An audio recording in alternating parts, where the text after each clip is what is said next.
What if the single most disruptive geopolitical event of the 21st century never happened?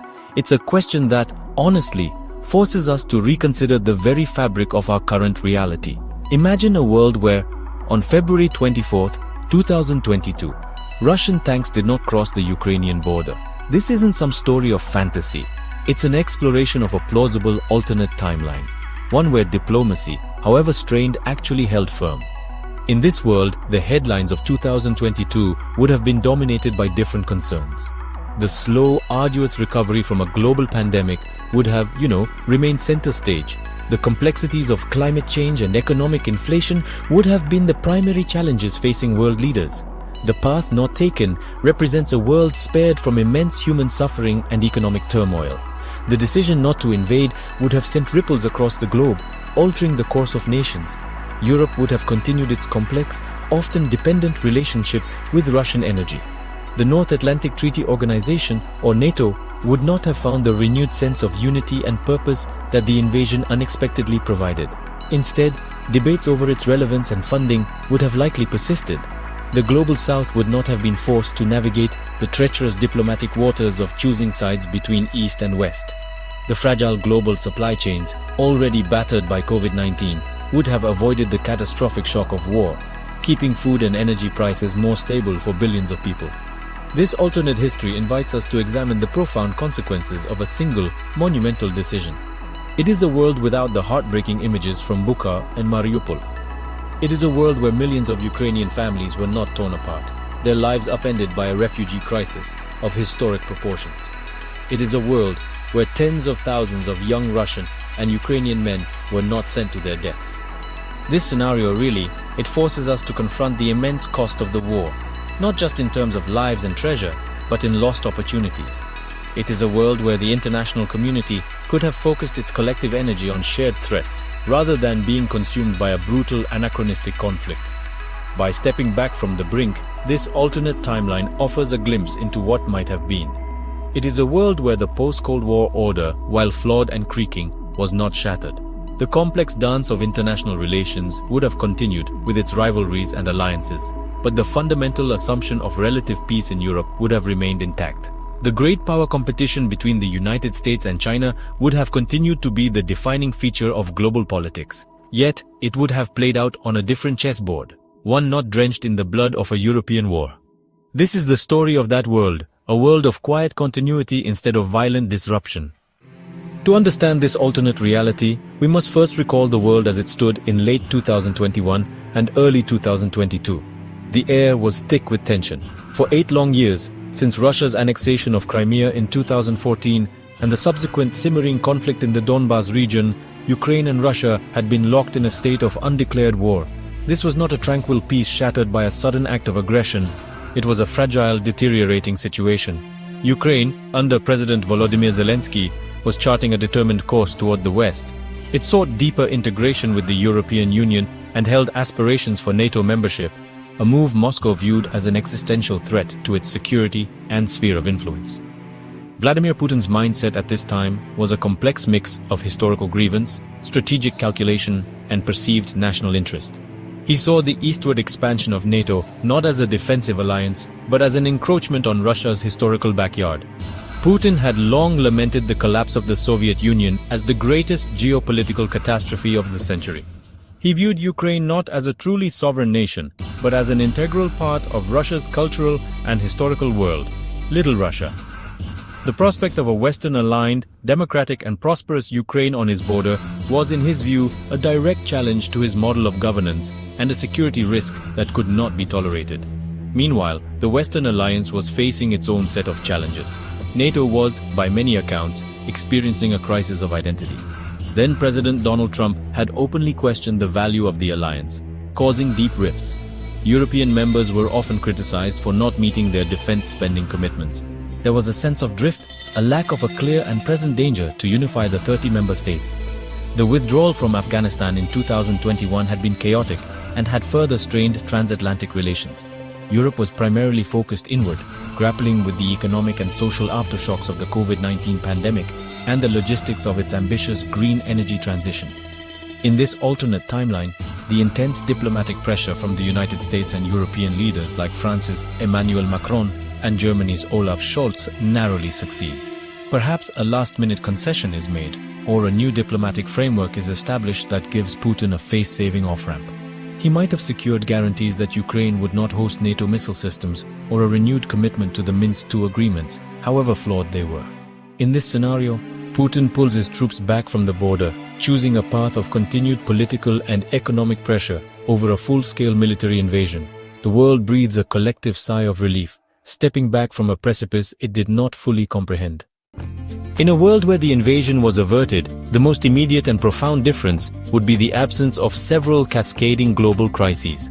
The first and most significant of these is the humanitarian catastrophe that never unfolded. The mass exodus of millions of Ukrainians, primarily women, children, and the elderly, would not have occurred. Poland, Germany, and other European nations would not have had to mount an unprecedented effort to absorb the largest wave of refugees on the continent since World War II.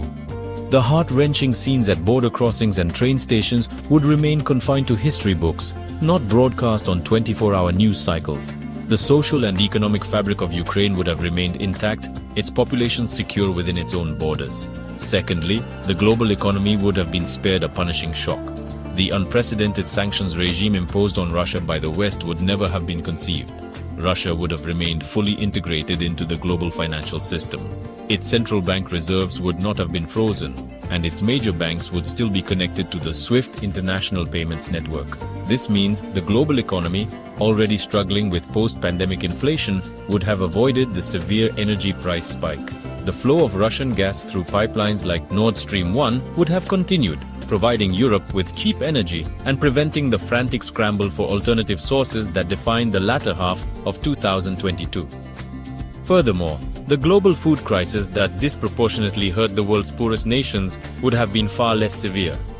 Ukraine and Russia are both agricultural powerhouses, often referred to as the world's breadbaskets.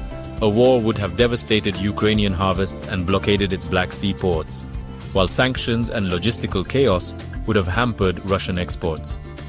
Without the invasion, Ukrainian farmers would have planted their spring crops in peace. The global supply of wheat, corn, and sunflower oil would have remained stable. Food prices would have followed a more predictable, less volatile path, sparing millions in Africa and the Middle East from the threat of hunger and political instability fueled by soaring costs. Finally, the very nature of international discourse would be different. The world's attention would not have been so narrowly focused on a single conflict. Global summits and diplomatic efforts could have been dedicated to other pressing issues.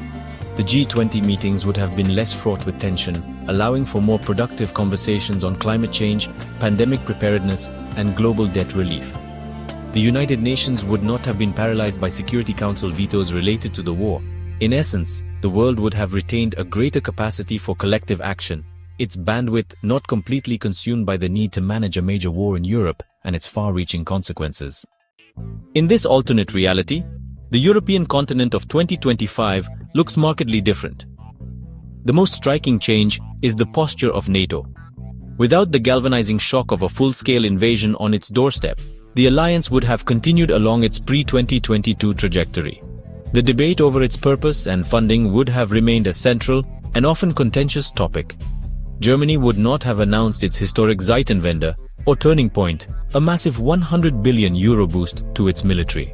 Many European nations would have likely continued to fall short of the 2% of GDP defense spending target. The sense of existential urgency that unified the alliance and led to the swift accession of Finland and Sweden would simply not exist. Energy politics would also be, radically different. Europe's deep dependence on Russian natural gas would have persisted and likely even deepened. The Nord Stream 2 pipeline, completed but never certified in our timeline, might have eventually come online after political negotiations. This would have kept energy prices for European consumers and industries significantly lower. The continent's green transition would have proceeded at a more measured, less frantic pace, without the immediate imperative to wean itself off Russian hydrocarbons. This energy interdependence would have kept lines of communication between Brussels and Moscow open, creating a complex relationship of mutual reliance, however fraught with political tension. Economically, Europe would be on a stronger footing. Robust trade ties with Russia would have continued. European luxury brands, automakers, and technology firms would still be operating in the large Russian market. The immense financial cost of supporting Ukraine in both military and economic aid would not be a line item on national budgets. This would have freed up billions of euros for domestic priorities like healthcare, infrastructure, and post-pandemic recovery programs. The inflationary pressures caused by the energy and food shocks would be less severe, leading to a more stable economic environment and less social discontent over the rising cost of living across the continent. The political landscape would also be altered. The focus of European politics would remain on internal challenges, managing the integration of the EU, navigating Brexit's long-term consequences, and addressing the rise of populist movements. The relationship with Russia would be one of cautious engagement and strategic competition, not outright hostility. Leaders would be dealing with Putin through diplomatic channels, seeking to manage disagreements over issues like cyber attacks, election interference, and human rights, rather than confronting him on the battlefield through proxies.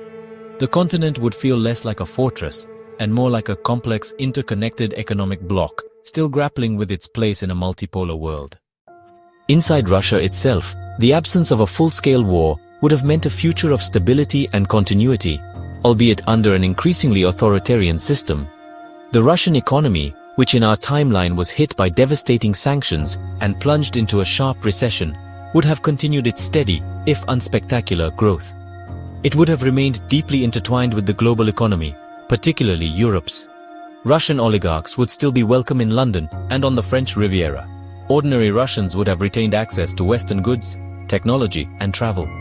The economic pain and isolation that defined 2022 would have been entirely avoided, preserving a sense of normalcy for the vast majority of the population. Vladimir Putin's grip on power would have remained secure, but the nature of his rule would be different. Without the special military operation to rally the nation, he would have relied more on a narrative of economic stability and diplomatic strength. His approval ratings would have likely remained high, buoyed by a perception that he had stood up to the West and secured Russia's interests without resorting to a costly war. The harsh crackdown on dissent that accompanied the invasion, the shuttering of independent media, the draconian laws against fake news, might have been less severe. The internal political climate would be repressive, but perhaps not as totalitarian as it became under wartime conditions. The social contract between the Kremlin and the Russian people would have been preserved. This unspoken agreement traded political freedoms for rising living standards and national pride. Without the mass mobilization, the flight of hundreds of thousands of young educated professionals, and the profound sense of national isolation, public sentiment would be far more placid. The deep societal divisions and quiet anxieties created by the war would not exist. Families would not be mourning sons lost in Ukraine. The national psyche would not be shaped by a narrative of existential conflict with the West, but rather one of managed competition. Consequently, Russia's international posture would be that of a challenging but integrated major power, not a pariah state. Putin would still be a regular participant in global forums like the G20. He would continue to use Russia's energy resources, diplomatic influence, and UN Security Council veto as levers to advance his agenda. Russia would have continued to cultivate alliances in Asia, Africa, and Latin America, presenting itself as a key pillar of a multipolar world. It would be a difficult and often disruptive partner for the West, but a partner nonetheless. The Iron Curtain of economic and cultural isolation that descended in 2022 would never have fallen. For Ukraine, the absence of a full-scale invasion would have presented a golden opportunity for peaceful development and modernization. The nation's trajectory would have been defined by economic growth and institutional reform, not by a desperate struggle for survival. Without the devastation of its cities, the destruction of its infrastructure, and the decimation of its economy, Ukraine would have been able to build upon the progress it had made since 2014.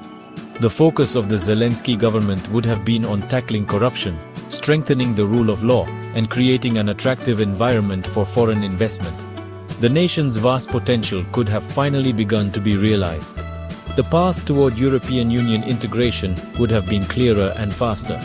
While the EU granted Ukraine candidate status in our timeline as a powerful symbolic gesture amidst the war, in this alternate reality, the accession process would be driven by merit and reform. Ukraine would be making steady progress in aligning its laws and economic standards with those of the EU. This process would have been a powerful anchor for domestic reforms, pushing the country toward greater transparency and democratic accountability. The prospect of EU membership would be a tangible goal achieved through peaceful means rather than a promise forged in the fires of conflict. Economically, Ukraine would have thrived. Its powerful agricultural sector would be operating at full capacity, feeding not only its own people but also contributing to global food security. Its burgeoning technology sector, which was already showing immense promise before the war, would have become a major engine of growth. Cities like Kyiv and Lviv would be cementing their reputations as vibrant tech hubs, attracting international talent and venture capital. The country's rich reserves of critical raw materials such as lithium and titanium could have been developed with Western partners, further integrating Ukraine into global supply chains and boosting its strategic importance. Most importantly, an entire generation of Ukrainians would have grown up in peace. They would not be scarred by the trauma of war, displacement, and loss. Their energies would be directed toward building businesses, creating art, and participating in a vibrant civil society. National identity would have continued to strengthen, forged not in shared suffering but in shared success and a common aspiration for a modern European future.